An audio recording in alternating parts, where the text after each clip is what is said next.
నమస్తే అండి. మీరు చూస్తున్నారు సిఆర్కే వీడియోస్ 16. ఈరోజు వీడియోలో మనం మదనపల్లికి సంబంధించి ప్రస్తుతానికి దిగుమతి ఎంత దిగింది,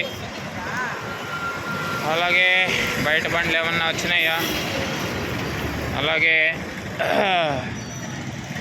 ఇంకా మరి ఏదైనా విషయాలు ఉంటే అవి కూడా ఒకసారి మనం మాట్లాడేసుకుందామండి. నేనైతే మార్కెట్ అంతా ఇప్పుడే చెక్ చేసుకొని వచ్చానండి. మార్కెట్లో ఇప్పటికే కాయ అయితే చాలా వరకు దిగిందండి, బాగానే దిగిందని చెప్పచ్చు. ఇప్పటికైతే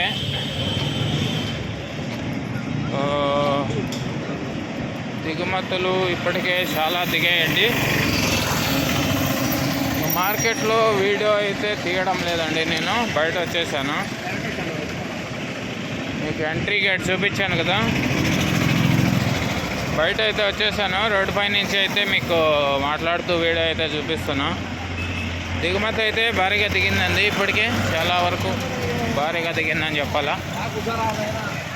ఇంకా దిగుమతి గురించి రేపు పొద్దున్నే చూద్దామండి. ఓవరాల్ దిగుమతి ఎంత ఏమి ఎట్లా అని రేపు పొద్దున్నే వీడియోలో చెప్తాను. ఆ తర్వాత చూసుకుంటే ఎగుమతులు చూసుకుంటే ఆల్మోస్ట్ ఆల్ అన్ని మండీల్లో పూర్తయిపోయినట్లే కనబడుతున్నాయండి.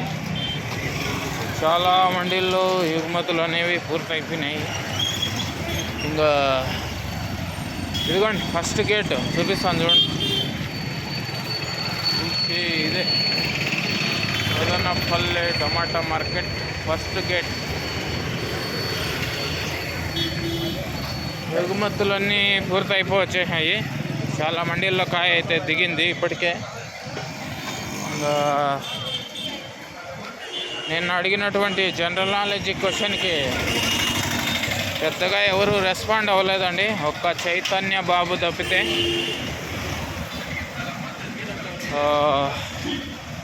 ఓకే అండి చైతన్య బాబు, చాలా థ్యాంక్స్ మా కామెంట్ చేసినందుకు. ఎక్కువ అని కామెంట్ చేశావు, తెలియకపోయినా కూడా నీకు కామెంట్ చేయాలన్న ఉత్సాహం చాలా ఉన్నట్లుంది. Thank you.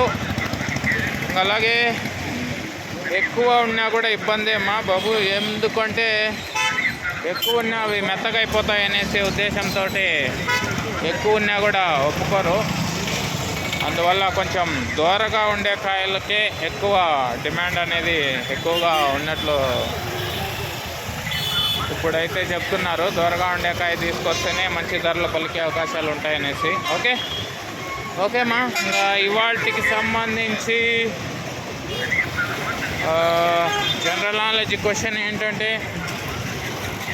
మన తెలుగు రాష్ట్రాల్లో ఉన్నటువంటి పెద్ద డ్యామ్ ఏదో కింద కామెంట్ సెక్షన్లో కామెంట్ చేసేయండి.